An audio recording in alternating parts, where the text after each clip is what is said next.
Masechta Dmai Perek Hey Mishnah Aleph. Halakech min anachtem keteru ma'aseh. The Mishnah is going to describe the procedure for taking off meiser from bread. There are three portions that must be separated from it: trumas meiser, which we explained a few times already, meiser sheni, and challah, the gift to the kohen that must be taken from every large dough. Challah is the portion that must be separated from dough and given to a kohen. If it was not separated from the dough before it was baked, it must be separated from the bread before it is eaten, as we'll see in the continuation of this Mishnah. So, if someone buys bread from Dmai, from a baker, how does he take meiser off the bread?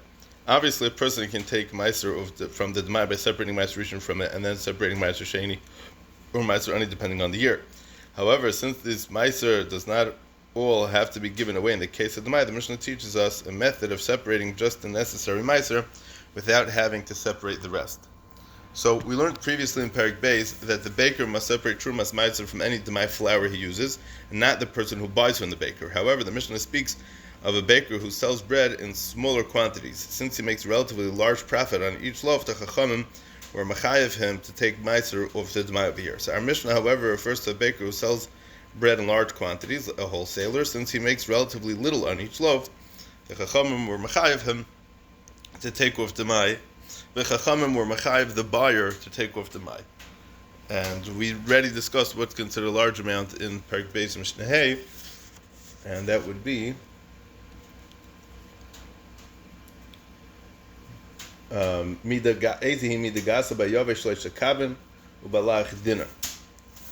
so how does he do it? What's the procedure over here? What's the process? First, he takes off, or he marks off, a portion of the loaf of bread sufficient for both trumas meiser and challah. Trumas meiser would be 1/100th of the loaf, and challah would be 1/48th of the loaf. A shopkeeper who buys bread from a baker and sells to individual customers gives a 48th of the loaf as challah. And an ordinary person gives 1/24th of the bread. The buyer doesn't actually take anything off from the loaf at this point. He merely identifies the amount that he will take off later by making a mark in the loaf, so that the bread to one side of the mark equals the amount of trumas meiser plus challah that he'll later need to separate. This amounts to 1/100th of the loaf for trumas meiser plus 1/48th of the loaf for the challah, a total of just over 3% of the loaf. He cannot actually separate the trumas meiser at this point, because trumas meiser is by definition 1/10 of meiser rishon, and meiser rishon has not yet been designated. He also cannot designate the challah portion now, because it's improper to designate challah before meiser rishon. Therefore, he simply marks off the corner that he will later declare to be trumas meiser and challah.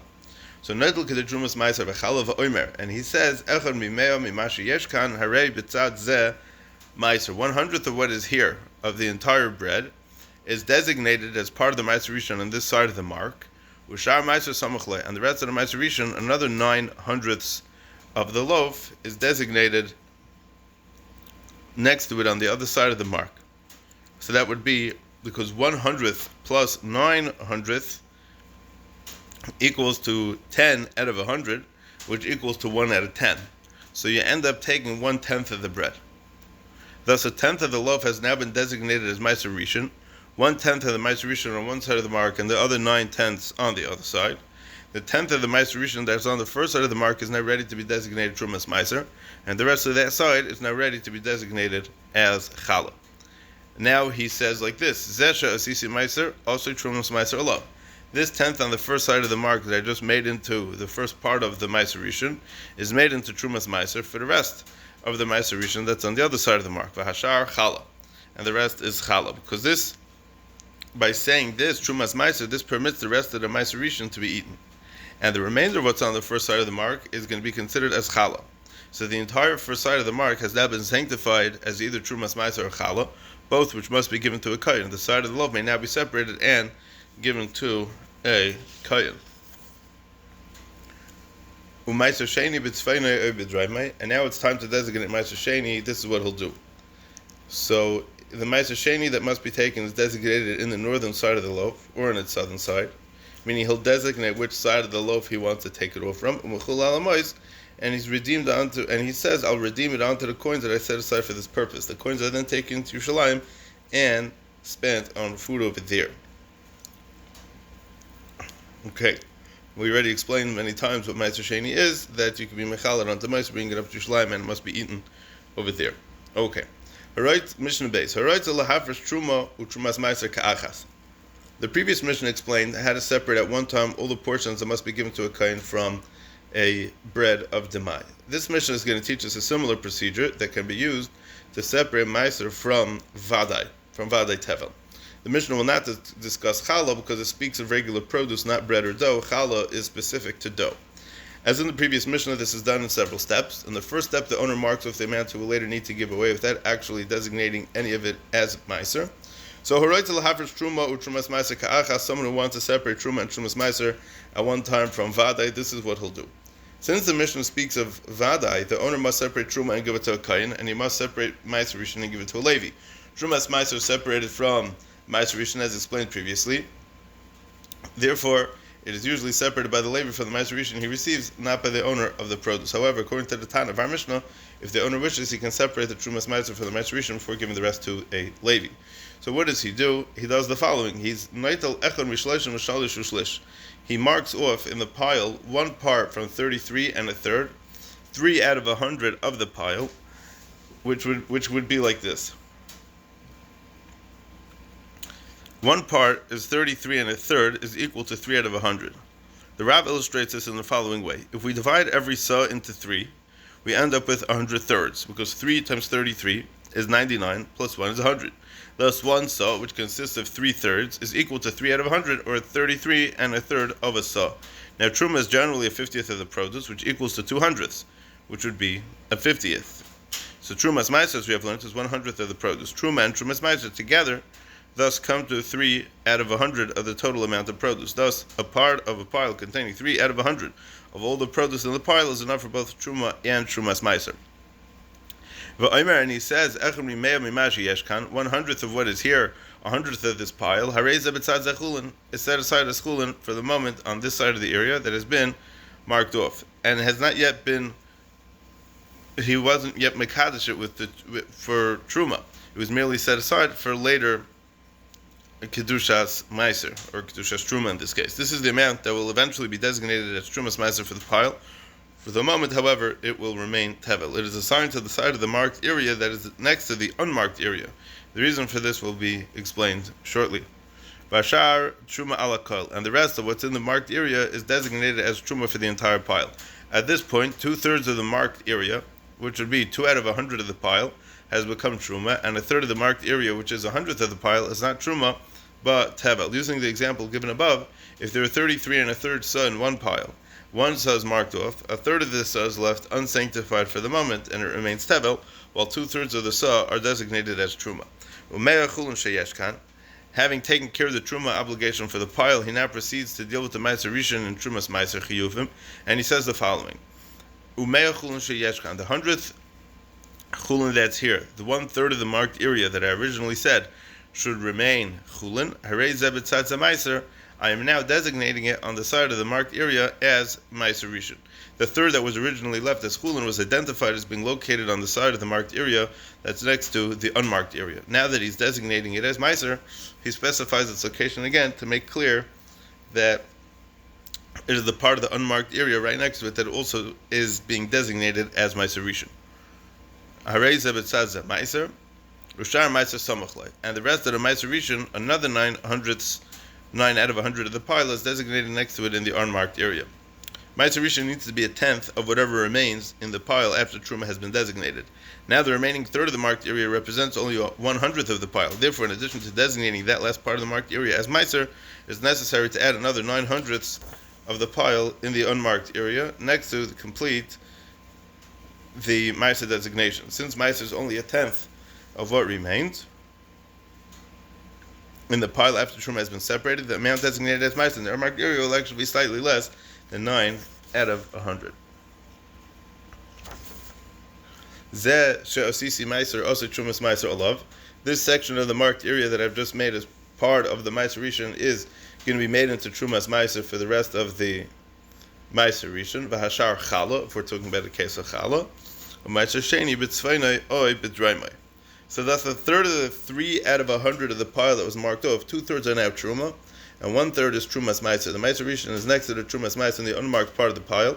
The marked part is separated and given to a kohen, since it consists entirely of truma and trumas meiser. while the Meiser Rishon is given to a Levi. The person now has to conclude with his Meiser Sheni, which we'll get to in a second. So it's a question here of a Hashar Chala, if it's part of the Mishnah or not. It seems that we take it out of the Mishnah because our Mishnah has not been talking about Chala at all, but rather taking Truma and Meiser out of a pile of grain. So for at this point, we'll leave it out. Meiser Sheni b'tzveinai oibidreimai umechulal alamais. And the Meiser Sheni, which is a tenth of the remainder of the pile, is designated in the pile's northern or southern side. When you designate a space for it, umechulal alamais, and it's redeemed onto the coins that we set aside for this purpose. The coins are then brought to Yerushalayim and spent on food there. So, B'kitzer, there are three portions that must be removed from. There's three portions that must be removed from Vadai, from Tevel: Truma, Meiser Rishon, and Meiser Sheni. Trumas Meiser must be removed from Meiser Rishon. If someone wants to separate Truma and Trumas Meiser at once, he follows the following procedure. First, he marks off 3% of the pile. Then he says that 1/3 of the pile of the marked portion should remain Tevel for the time being, while the other 2/3 of the pile should become Truma. And number 3, he returns to the 1/3 of the marked portion and makes it Meiser Rishon along with another 9/100ths of the pile next to it from the unmarked portion, which he said which should be Chulin. Then number 4, he then takes 1/3 of the marked portion as Trumas Meiser. He can now take the marked portion and give it to a Kohen while he gives the Meiser Rishon to a Levi. And number 5, he concludes the Meiser by taking Meiser Sheni and immediately redeeming it. In some years, Meiser Ani is given instead of Meiser Sheni. The Mishnah obviously is referring to a time when Meiser Sheni will be taken. Okay, that's the end of that Mishnah. Mishnah Gimel. Halakech menanachtaim ma'asem menachamo ala teinenes. The basic rule of Meiser is that one can designate Truma or Meiser one batch of produce for another batch. For example, he can designate Truma and Meiser one pile of grain to fix Tevel in another pile of grain as long as both batches of grain are equally subject to the same chiyuv. However, one cannot designate something that's not mechuyev in Truma or Meiser for something that is mechuyev in the same thing, or something that is. When you can't take off Meiser from something that's not chayv and Meiser for something that it is. So, like the Mishnah says at the beginning of Trumas, that menachiyev ala p'tor, menap'tor ala chiyev. For example, if someone has 2 piles of grain, one of them Meiser was already taken off, while the other one is still Tevel, he cannot designate some of the stuff that was pater already as Truma or Meiser for the Tevel pile because it was already taken off. Nor can he designate some of the Tevel pile as Truma or Meiser for the Meiser. Because Truma and Meiser are by definition parts of Tevel that became sanctified to fix the rest of the Tevel. Therefore, produce cannot become sanctified as Truma unless it comes from Tevel and fixes Tevel to make it mutter. So if he does so, the Truma or Meiser designation does not take effect, and the Tevel he intended to fix remains forbidden as Tevel. The same halacha would apply when taking off Dmai.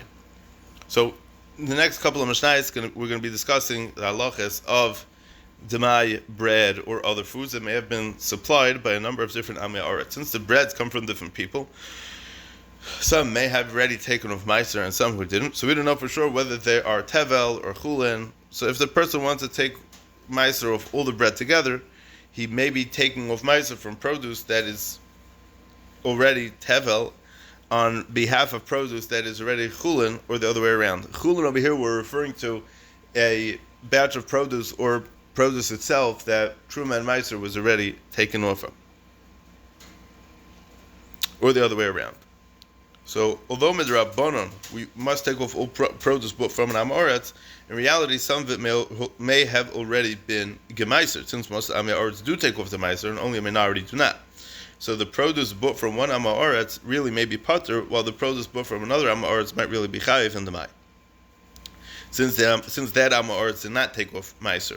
If someone were then to take Meiser off the produce he bought from the first Amoretz to fix the Dmai he bought from the second Amoretz, he'd be taking off Meiser from menap'tor ala chiyev or menachiyev ala p'tor, and then it wouldn't be able to take effect.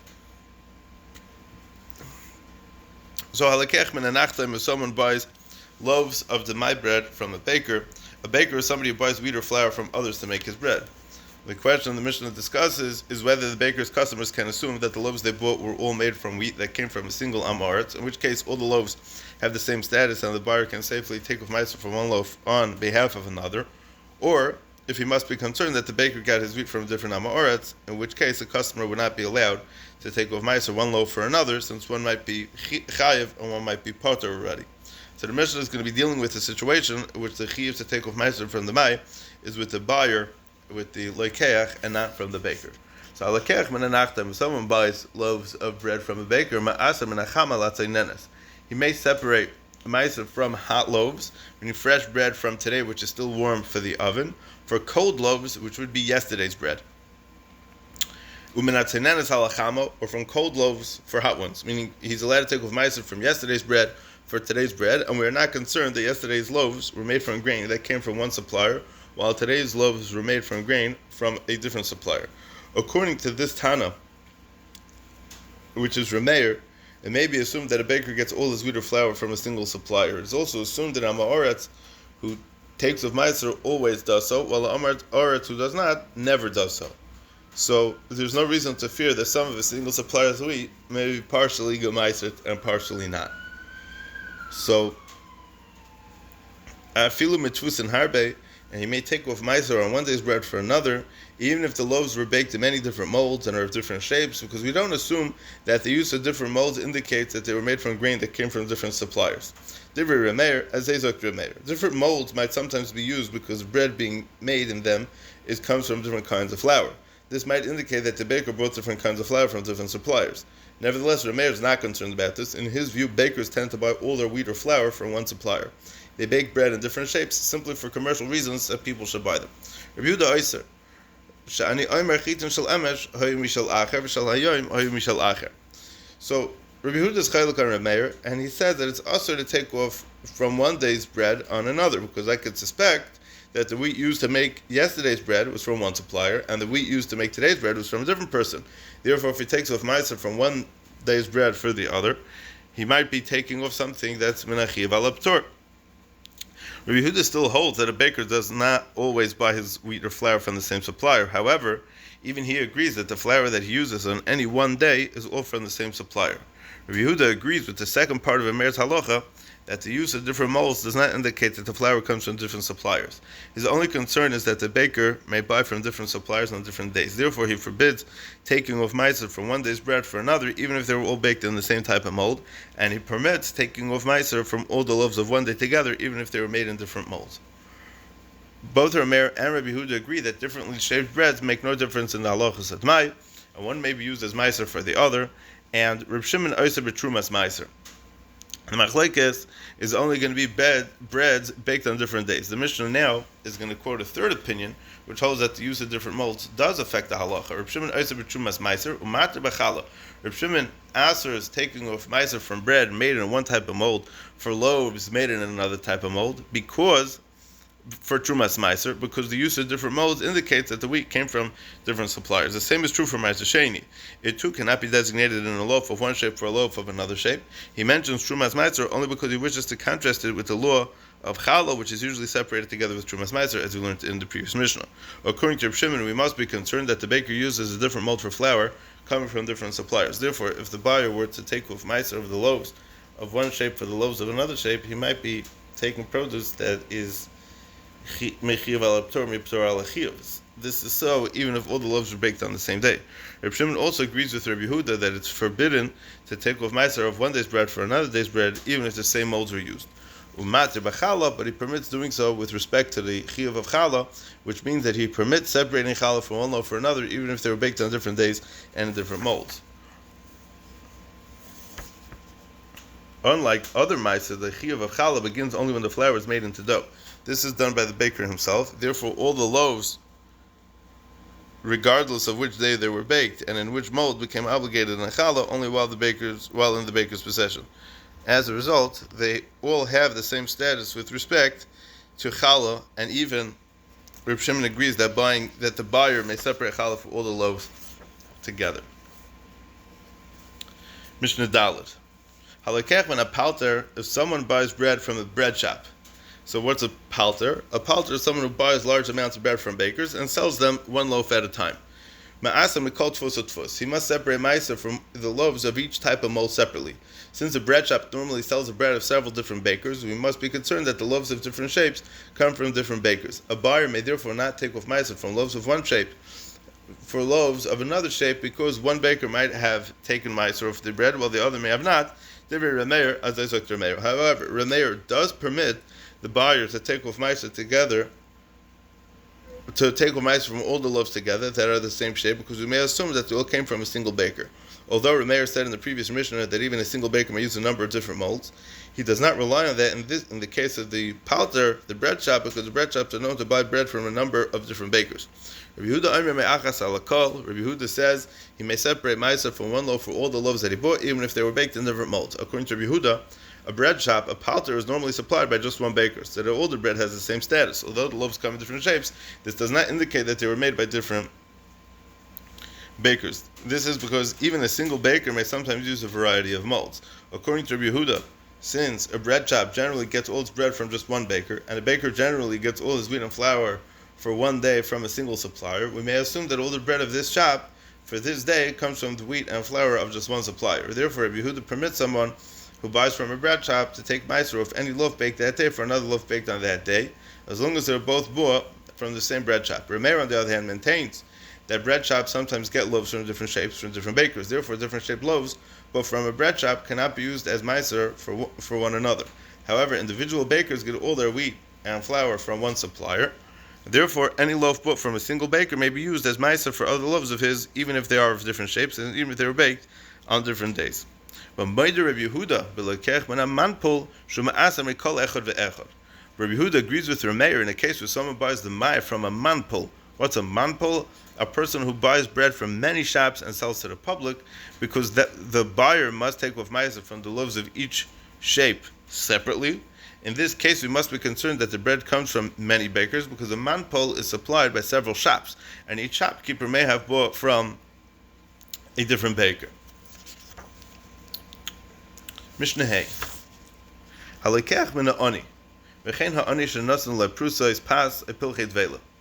If someone buys the Dmai produce from a poor person who goes from door to door collecting food, and similarly the poor person himself who is given pieces of bread or chunks of pressed fig cakes by different people, and he wants to take off ma'aser from the food before eating it.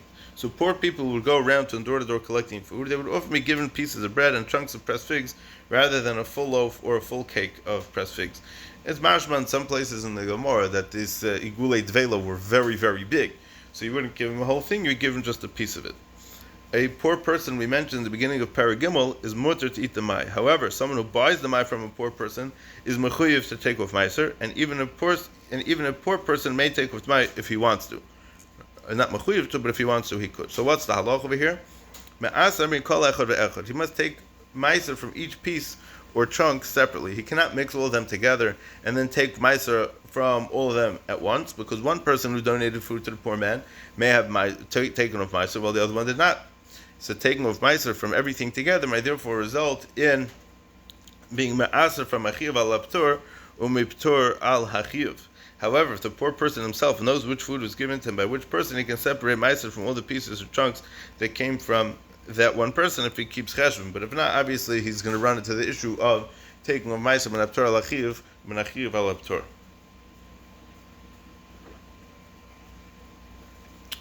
But tomorrow with Gregorius, however, if he was given individual dates or dried figs as opposed to chunks containing several dried figs each, Bailul V'naito, he can mix them all together by mashing them and mixing the mash thoroughly and taking off ma'aser as one.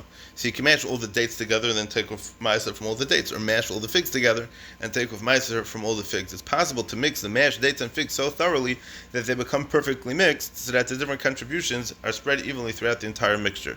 Then it will take off ma'aser from this entire mixture at once, so the ma'aser will include the right amount of each contribution, and it can be assumed to be taking ma'aser from everything properly over here. For example, if 10 people each gave 10 dates to the poor person, so the 100 dates that were collected can be mashed and mixed together so well that it can be assumed that any sample contains any equal amount from each donor. Therefore, when he takes 10 dates worth of mashed dates from the mixture as ma'aser, he's in effect taking one date from every donor. In this way, it can be sure of separating obligated produce for obligated produce. Meaning, there's no chiv al ptur, no ptur al chiv over here because it's all mushed together. However, in the first case of the Mishnah, this is not possible because the pieces of bread or chunks of pilchei dvela are not being mashed together. Therefore, we cannot assume that simply mixing the pieces or chunks will blend them evenly. This is a kula that the Chachamim were makel dafka by Dmai. Normally, only liquids can be mixed together to a degree that is legally considered evenly distributed. Rabbi Yehuda. Rabbi Yehuda says, Emosai, when can we take meiser of all the dates and figs together? Bisman sha'matana meruba. When each contribution of fruit given to the poor person is large, when each of the households that contributed gave the same large donations, that it's possible to mash and mix the fruits together and assume that the various contributions are evenly divided. But when the contribution is small, if one person's donation was smaller than another's, since the amounts are unequal, if we're concerned that they will not mix in equal proportions, therefore he must take off meiser from each separately and not blend them together. It's easier to blend together two equal amounts and achieve an even blend than it is to blend together two unequal amounts and achieve an exactly a proportional even blend. So if he were to mix them together and take meiser all at once, he might be taking off from one person's peiros to another, and then he'll run into the same issue of menachiv al aptur and menaptur al achiv. But if he takes from each fruit separately, if they have already been mixed together, or from each nedava separately, if they've not yet been mixed, so that's ma'asim kol echad ve'echad. Okay. Mishnah Vav. Halakech min asitain, someone buys the dmai from a grain wholesaler. A sitain is a wholesaler who buys grain from many different farmers and sells it to shopkeepers in large amounts. We mentioned this earlier in Parak Beis Mishnah Dalet. Since it's permitted for a wholesaler to sell the dmai without taking off meiser, a person who buys it from the sitain must take off meiser from what he buys. And before he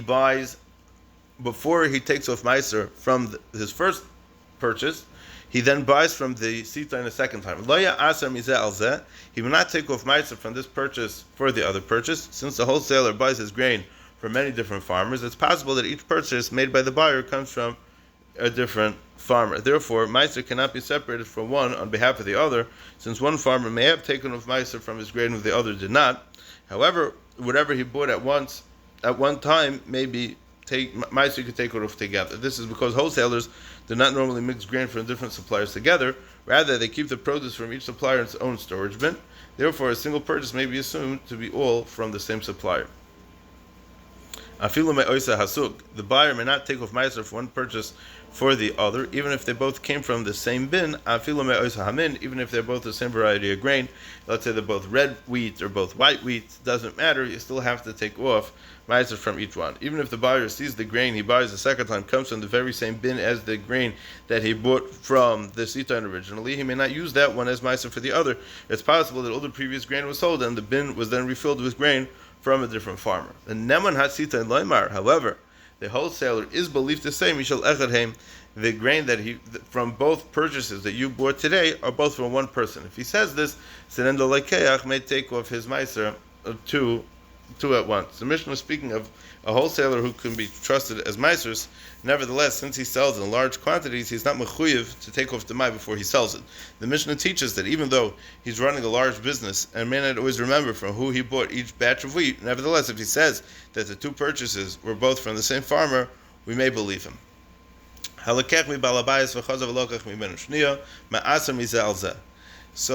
if someone buys dmai from a balabayas, somebody who grows his own produce, a balabayas is understood over here is assumed to sell only what he grew himself. The Mishnah speaks of buying from someone who's not trusted with meiser, obviously.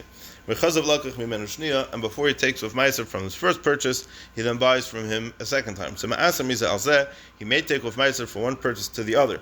Even if the two purchases were from two different baskets of grain, even if he bought them from two different towns.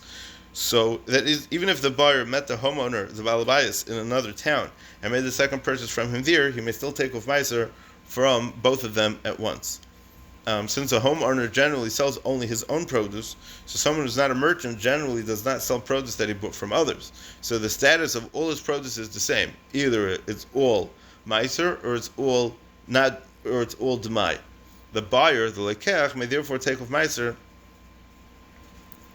even separate purchases together without the concern that he's taking of meiser from min achiv al ptor or min ptor al achiv. However, the two purchases must be the same species and grown the same year. This is because meiser cannot be taken from one min on another, or for 1 year's produce to another. In the previous cases, the Mishnah concerned a balabayas who sold produce from his home or his field or while traveling. The Mishnah is now going to discuss a farmer who sets up a stall in the marketplace. Here he is functioning as a merchant. So we just explained that if a person is a merchant, so he doesn't sell. If a person is a merchant, if a person is a merchant, he sells other people's produce. If he's not a merchant, so then he doesn't sell produce from others.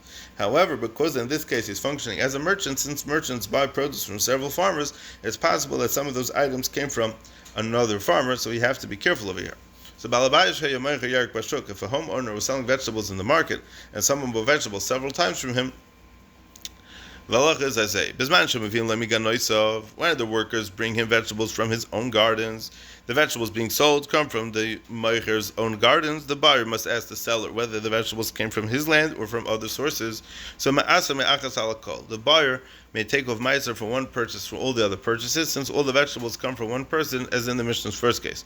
When they bring in vegetables from other farmers, from other people, the buyer must take off meiser from each purchase separately, since the different purchases may have come from different farms. However, all the vegetables he bought in one purchase may be gemeiser together, because such a person generally does not mix the vegetables of different farms together.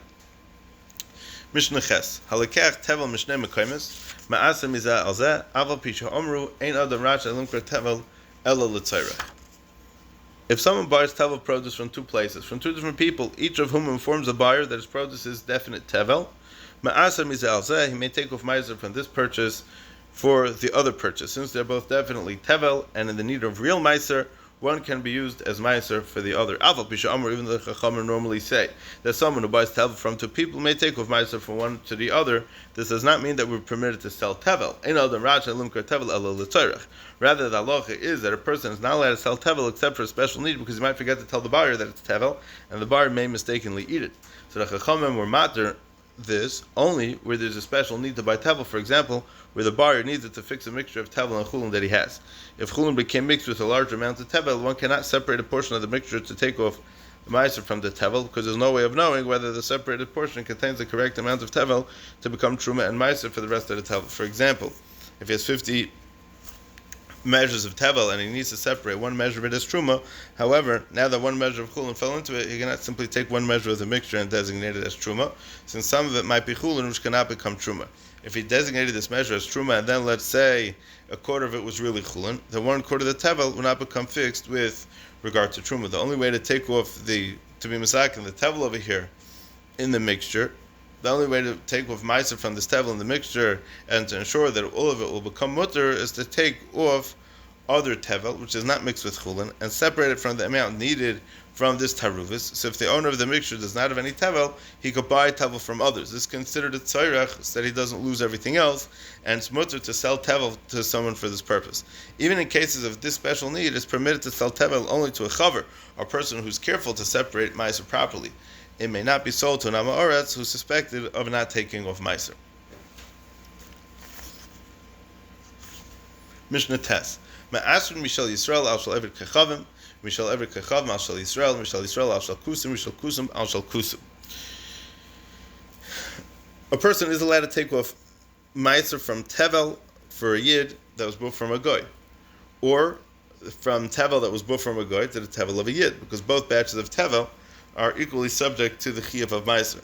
So machlekes tanoim, whether produce grown in Eretz Yisrael on land owned by a goy is subject to the requirements of truma and meiser.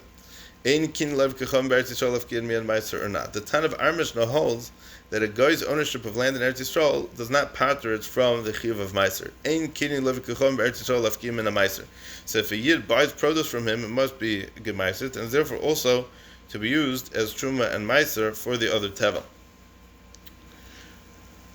Mishal Yisrael al shal kusim. A person may also take off meiser from the tevel of a yid for the tevel bought from a kusi, and mishal kusim al shal kusim, and from the tevel of one kusi to another. The produce of kusim is also considered definite tevel, and can therefore be meiser together with the tevel of a yid, or another kusi. The kusi was a group of people who settled in Eretz Yisrael towards the end of the first Beis HaMikdash.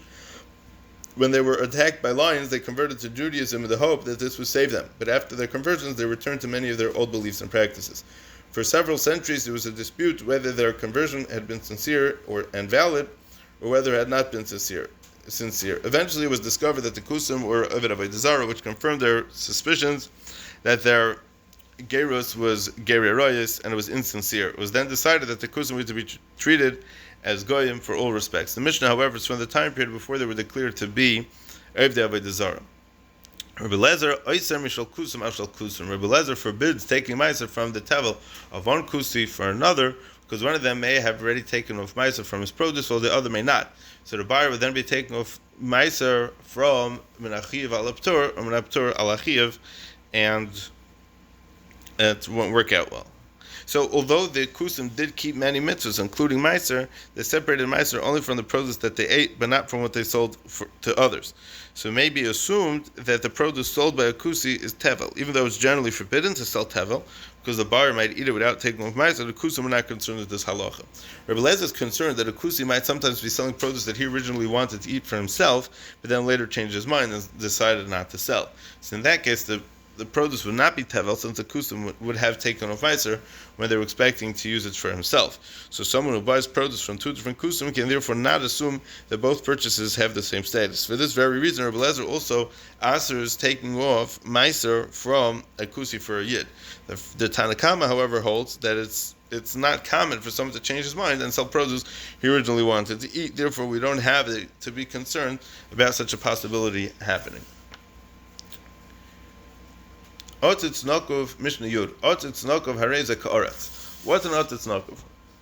So, the next two Mishnayos continue in the discussion in regard to taking off Meiser of something that's Mechuyev Midaraisa and Meisers for produce that is only Mechuyev Midarabanan or the other way around.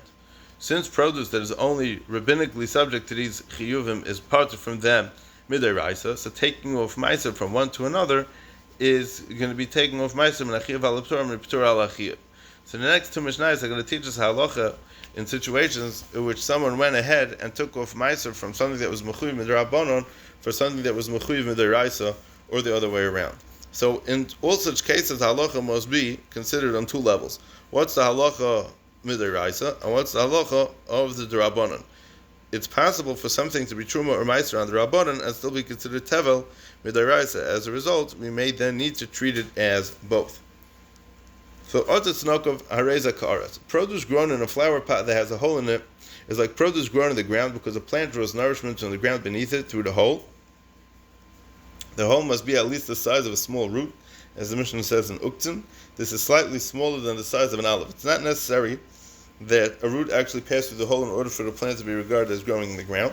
As long as the hole is large enough that a small root could pass through it, the plant can absorb nutrients from the ground through it. It is thus subject to the requirements of Truma and Meiser Midaraisa.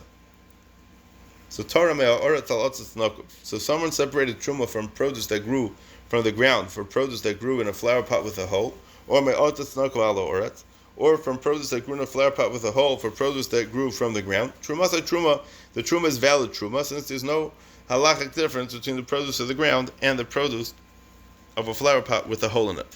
Misha ena nokov ala nokov. Unlike the produce of a flower pot with a hole, is the produce of a flower pot that does not have a hole in it, and it's not considered as growing from the ground. So the chiyuv of meiser of whatever grows in such a pot, such a flower pot, is only midrabanan.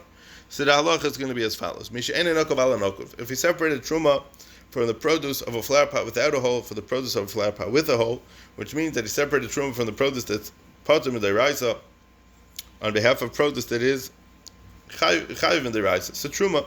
So when he separated it, it's treated as truma. It must be given to truma. It must be given to a kind like regular truma. But he must separate truma again to permit what grew in the flower pot with the hole, since his first truma was not effective midaraisa, because produce that's only rabbinically obligated in meiser is pater midatayra. Therefore, on the biblical level, taking what grew in a flower pot without a hole to use as truma and meisers for what grew in a flower pot with a hole is taking of meiser min achiv al aptor min aptor al achiv. Nevertheless, a separated portion, even though it's not real truma, is treated as truma in the sense that it must be given to a kohen since it was designated as truma, and people think of it as truma since it's from something that at least midrabanan is mechuyev. So if we're not given to a kohen, people might start to treat even genuine truma carelessly, and we don't want that to happen, so we have to be careful about it like this.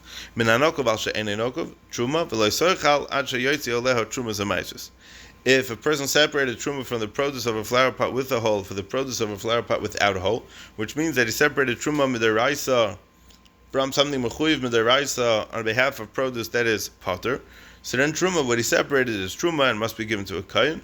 But since it's still tevel on the biblical level, it may not be eaten by the kohen until the owner takes out truma and maises for it. Now, why is this? Since the truma in this case is separated for something that is mechuyev midaraisa, for something that is only mechuyev midrabanan, this that he was mafresh was not good midaraisa. Therefore, what he separated remains tevel, and the kohen is also to eat it before taking off trumas and maises. Nevertheless, it must be given to a kohen because midrabanan was separated for something that is mechuyev and is potter and is already potter from this. So it's truma midrabanan. So this chiyuv to separate truma and maises for the portion given to the kohen is a chiyuv for the owner of the produce. So in the previous case, the Mishnah did not say that it's forbidden for a kohen to eat it until maize was taken off, since what he gave the kohen in that case did not need to be gemaiset midrabanan, because it was a flower pot without a hole. Only the Chachamim said it must be given to a kohen, and they let the kohen eat it as is. Here, Mishnah Yud Aleph. Torah minat Dmai al Dmai, midmai al avadai, truma v'yachzar v'yitrem.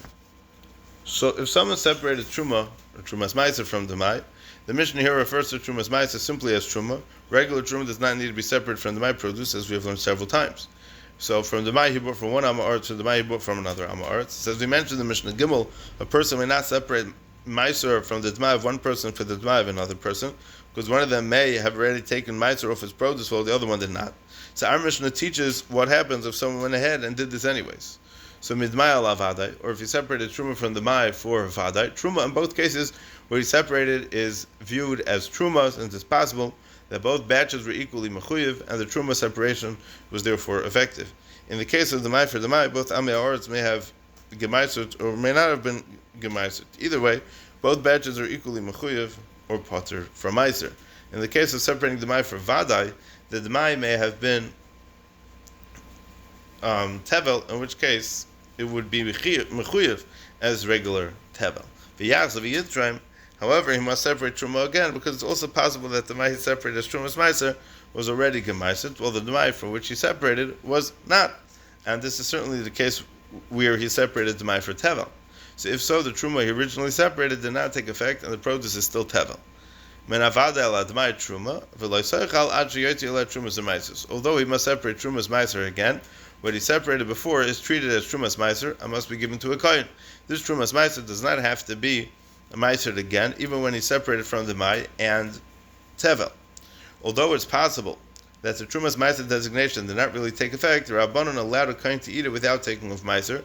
This is because the portion given to him comes from the Dmai, and the Dmai is mutter to eat minat Torah without taking off meiser. So once the Rabbanon said that it should be treated as truma and given to a kohen, they allowed the kohen to eat it without taking off meiser. The same is true when he separated the Dmai for tevel. So the Mishnah now teaches that the law is different when he separated Vadai for Dmai. Mina Vadai ala Dmai, if someone separated Trumas Meiser from Vadai for Dmai, Truma, it's treated as Truma since it's possible that Dmai had not been Gemaiset, it was just Tevel, in which case the definite Tevel could be used as Trumas Meiser for it, but it may not be eaten by the Kohen until the owner takes out its Truma and the other Meiser for it. This is because it's also possible that the Dmai had already been gemaiset, in which case the Vadai Tevel that was separated as Trumas Meiser for it didn't become Trumas Meiser and it's still Tevel. In order for Tevel to become Truma, it must be designated Truma on behalf of something that needs Truma to be separated for it. Since this Tevel was designated Truma for something that had already been gemaiset and was no longer in the need of Truma, it didn't become Truma. It therefore remains Tevel, which is also Midaraisa, even for a Kohen to eat. So it's therefore forbidden to eat until Ma'aser was taken off properly. However, it's only the Trumas Meiser itself that needs to be taken off again. The Dmai needs to be fixed no matter what it really was. If it was really not Meiser at all, then it was Tevel, and the Tevel separated as Trumas Meiser took effect, and it was Materit. And if the Dmai produce had really been previously Gemeiser and was Chulin, then it does not need to be, then you don't need to take off Meiser again Midday Raisa. The Rabbanan therefore do not require it to take off Meiser again. Bekitzer, where Demai was separated for Demai, or for Vadai, the Truma that was separated goes to a Kohen, and does not need to be Gemaiset again, but everything else must be Gemaiset before it can be eaten. Where definite Tevel was separated for Demai, the reverse is true. The Truma goes to a Kohen, but it must be Gemaiset before it can be eaten, whereas the Demai may be eaten without being Meiser taken off again. Ad Kan.